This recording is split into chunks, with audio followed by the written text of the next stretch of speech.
Bonjour à tous, ça fait à peine plus d'un mois qu'on a été élus au Parlement européen et on s'est dit qu'il était temps de lancer une vidéo hebdomadaire pour vous parler des coulisses du Parlement européen, des coulisses des négociations européennes, des coulisses de tout ce qui se passe ici. En fait, une fois élus, les parlementaires parlent très peu de ce qui se passe, des négociations en coulisses, des enjeux pour nous, citoyens européens, dans notre quotidien, et puis aussi de vous parler un petit peu d'actualité française et européenne.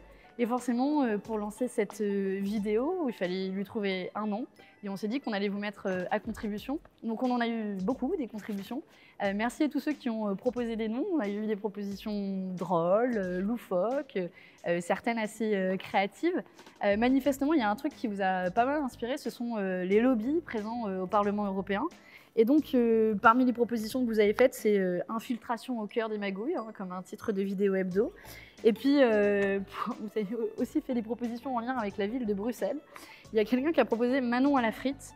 Alors, on n'a pas encore testé les frites bruxelloises, mais on vous promet qu'on vous en donnera des nouvelles. Il y avait aussi entre choux et saucisses dans le même genre de blague. Il y en a qui ont été inspirés par mon prénom. Manon révèle ses sources. Alors moi, j'ai pas de problème à révéler mes sources, hein, c'est pas comme les lobbies. Et puis, il y en a qui ont fait aussi quelques jeux de mots avec mon nom de famille. Je crois que Aubry, ça vous a inspiré. Maintenant que vous savez tous que je suis pas la fille cachée de Martine. Et il y en a un qui, on s'est dit qu'on allait retenir, hein, sauf si vous avez une meilleure proposition. L'Aubry qui court. Voilà, il y a pas mal de bruit qui court ici au Parlement européen. Et puis, c'est s'assurer qu'on est présent partout, ici dans cette institution. On va vous parler cette semaine des négociations qui sont en cours, notamment pour savoir qui va être président du Parlement européen, qui va être président de la Commission européenne. On va vous en parler un peu plus aujourd'hui.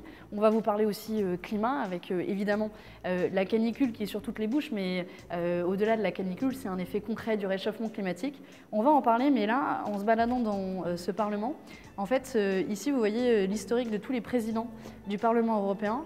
Je vous laisse compter le nombre de femmes. On en a deux, Nicole Fontaine et Simone Veil. Ça fait pas beaucoup vu le nombre. D'ailleurs, c'est une impression assez manifeste quand on arrive au Parlement européen, où le nombre de femmes n'est pas encore égal à la moitié de la population européenne ici au Parlement européen. Et d'ailleurs, quand je suis arrivée, pour ceux qui ont vu l'anecdote, on s'est présenté avec mes collègues au bureau d'accueil des parlementaires européens. Et il y avait Manuel Bompard qui était avec moi et qui donne sa carte d'identité, et la personne qui est à l'accueil qui me demande si je suis la collaboratrice parlementaire de Manu. Donc voilà, j'adorerais être la collaboratrice parlementaire de Manu, mais il se trouve qu'on est collaborateurs en tant que député.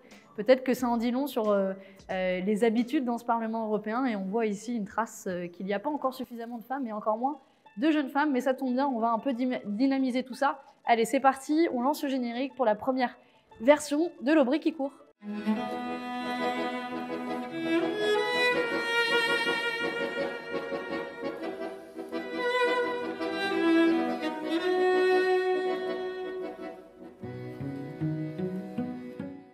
Bon, on ne connaît pas encore tous les recoins du Parlement européen. Pour vous dire vrai, on se perd encore pas mal. On va essayer de vous faire un mini tour du propriétaire. Le Parlement européen, c'est à peu près ici à Bruxelles, 5 bâtiments qui sont reliés les uns aux autres par ces espèces de passerelles sur lesquelles on est maintenant. C'est des milliers de mètres carrés, c'est je ne sais pas combien d'étages. Alors pour dire vrai, on ne s'y connaît pas très bien en architecture, mais au-delà de cet immense bâtiment et un certain temps que j'ai pu passer à me perdre, il faut dire que mon équipe est un peu meilleure que moi pour se retrouver dans le Parlement. Big up, hein, Mathieu qui est derrière la caméra, qui est plutôt pas mal en orientation dans ce bâtiment. En fait, ce qui compte, c'est vraiment ce qui s'y passe dans ce Parlement européen, les tractations qui sont en cours, notamment avec la Commission européenne, ce qui va avoir une influence pour les mois et années à venir de quelles orientations politiques va avoir l'Union européenne, qui a une incidence sur notre quotidien. Alors voilà, on va se parler un peu de ça. Donc là, on est dans le Parlement européen, c'est l'enceinte du Parlement européen à Bruxelles. Il y a aussi l'enceinte du Parlement européen à Strasbourg. C'est une des 3 grandes institutions de l'Union européenne, là où on est élu, mais il y a aussi le Conseil de l'Union européenne qui réunit les 27, avant 28 États membres de l'Union européenne, donc les chefs d'État, où Emmanuel Macron siège par exemple. Et il y a une troisième institution au niveau européen qui s'appelle la Commission européenne. Et ce qui se passe en fait en ce moment, pour vous parler des coulisses de l'Union européenne, c'est qu'ils sont en train de négocier qui va occuper quel poste à la tête de la Commission européenne. D'une part, la Commission européenne, c'est vraiment l'exécutif, c'est comme le gouvernement, c'est eux qui font les propositions de loi, et la différence, c'est que seuls eux peuvent faire les propositions de loi. Eh bien, savez-vous que le président de la Commission européenne, il n'est pas choisi directement par les parlementaires européens. En fait, ce qui est en train de se passer en ce moment, c'est qu'il y a les plus gros groupes que sont la droite européenne, qui s'appelle le PPE, les libéraux, c'est le parti d'Emmanuel Macron qui s'appelle Renaissance, ici aussi au Parlement européen, les sociaux-démocrates, donc le Parti socialiste, et les Verts. Tous ces 4 groupes négocient ensemble pour savoir qui va occuper quel poste. En gros, ils se divisent les postes, et ils forment cette grande coalition au niveau européen. Et c'est ça ce sur quoi on va discuter dans les prochaines semaines, et notamment la prochaine semaine où on va à Strasbourg en session plénière, donc on va changer de parlement. Et donc ce qu'il faut savoir, qu'est-ce qu'il faut retenir de tout ça? Premièrement, c'est que vous avez bien compris, tout est fait pour qu'on n'y comprenne rien et que ce soit le plus éloigné possible des citoyens européens. Deuxième chose, c'est que en pratique, quand ils sont en train de se négocier les petits postes, à la fin, nous, parlementaires européens, les députés qui sont élus du peuple, eh ben, on a juste le droit de dire oui ou non. Mais ils vont nous proposer qu'un seul nom. Et pire encore, ce vote-là, il est fait à bulletin secret. C'est-à-dire qu'on ne pourra pas savoir. Tous ceux qui ont fait des promesses pendant la campagne pour ces élections européennes, qui ont promis de ne pas voter pour un libéral, qui ont promis de ne pas voter pour quelqu'un de droite à la tête de la Commission européenne, eh bien si ça se trouve, ils vont voter pour eux, puisqu'ils participent aux négociations, ces 4 groupes. Nous, la France Insoumise, on est très clair, on est dans la droite ligne de ce sur quoi on s'est engagé pendant les élections européennes, c'est de dénoncer la manière dont ce système fonctionne, qui est purement antidémocratique, qui crée du rejet vis-à-vis de l'Union européenne, qui crée de l'incompréhension, qui crée l'éloignement vis-à-vis des citoyens. On essaie au moins, en vous expliquant la manière dont ça fonctionne, de rapprocher davantage les institutions des citoyens européens, tout en dénonçant ce fonctionnement où, franchement, à la fin, ils s'étonnent pourquoi les gens se désintéressent de l'Union européenne. Et le dernier truc, c'est qu'ils ne négocient pas que sur les postes et sur les personnes, même si, en vrai, c'est surtout là-dessus, on va pas se mentir, mais ils ont ouvert des chantiers. Et dans ces chantiers, c'est censé être la feuille de route de la future Commission européenne, donc le futur exécutif européen. Et il y a 4 grands chantiers qui ont été ouverts. Un sur la protection des citoyens, le deuxième sur les questions économiques. Alors là, on vous rassure, c'est la concurrence à tout va. La concurrence comme un peu le principe suprême qui doit s'imposer à tout le monde. Le troisième, c'est sur les questions d'affaires étrangères. Et le quatrième, c'est sur les questions climatiques. Et on voulait vous parler un petit peu plus de cette question qui, dans l'actualité en ce moment, forcément, il fait chaud, c'est la canicule, on se dit, bah tiens, on commence à subir les effets du réchauffement climatique. Ah bah oui, les effets du réchauffement climatique, d'ici la fin du siècle, on ne subira pas une canicule tous les X années, mais ce sera plus que tous les 2 ans. Et on sait très bien l'impact que ça aura pour notre écosystème, pour notre biodiversité, ce sera la fin de la 6e extinction de masse qui est désormais commencée. C'est un enjeu majeur.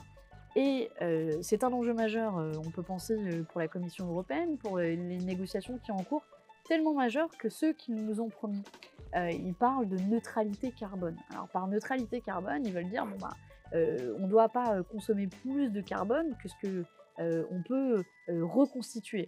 Ça peut ressembler un peu à la règle verte dans une certaine mesure de la France Insoumise que nous proposions, sauf que cette neutralité carbone, elle s'est retrouvée reléguée à un petit alinéa en note de bas de page du document sur le climat, parce que pour eux c'est tellement important, et en pratique ça a été bloqué notamment par les pays d'Europe de l'Est, des pays comme la Pologne, qui consomment énormément, qui sont parmi les plus pollueurs au sein de l'Union européenne, notamment à cause de leur usine à charbon, qui doit être une des priorités pour l'Union européenne, se débarrasser à jamais de ces usines à charbon qui polluent et qui fait qu'aujourd'hui l'Union européenne est le 3e plus grand ensemble géographique au niveau mondial en matière de pollution et est responsable d'une grande partie des émissions de gaz à effet de serre.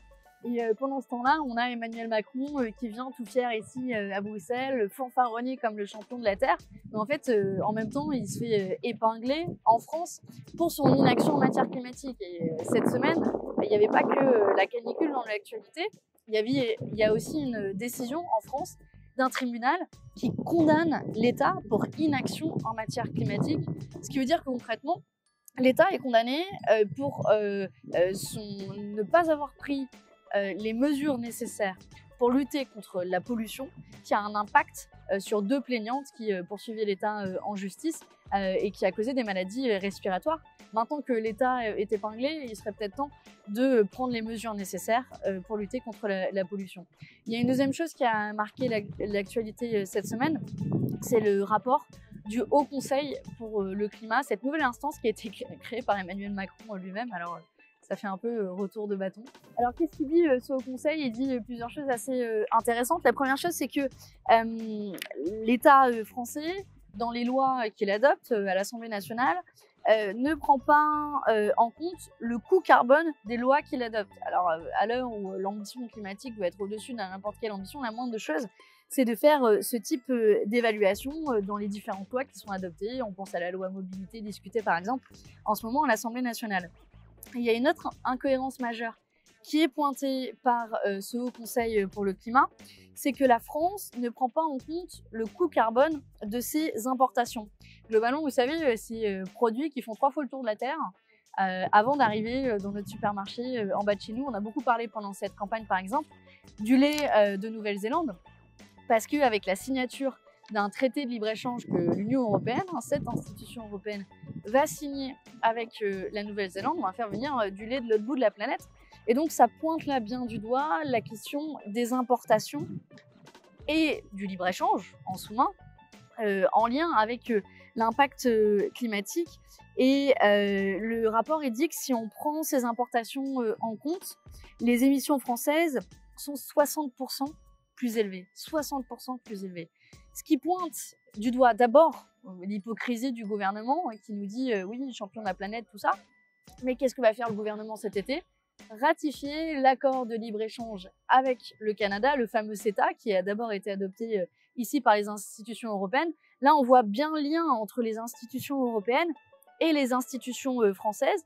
Et cet accord avec le Canada va être adopté au milieu de l'été, au moment où tout le monde sera parti en vacances. On aura parlé de canicule, on se sera ému pendant toute cette campagne européenne pour dire que quand même les questions climatiques, c'est un peu important. Et puis derrière, on adopte le CETA normal, tout va bien, comme si de rien n'était. Mais vous pouvez compter sur nous, on va se battre, notamment pour dénoncer cet accord de libre-échange avec le Mercosur, dont plus personne ne parle.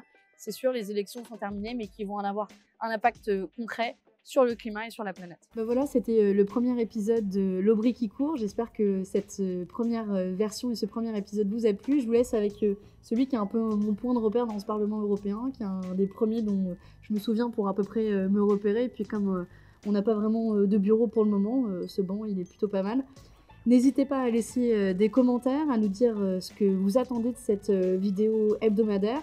Évidemment, à vous abonner à la page YouTube, à partager la vidéo et à liker si vous avez aimé, un petit pouce bleu. Et puis on se retrouve très bientôt dans une semaine.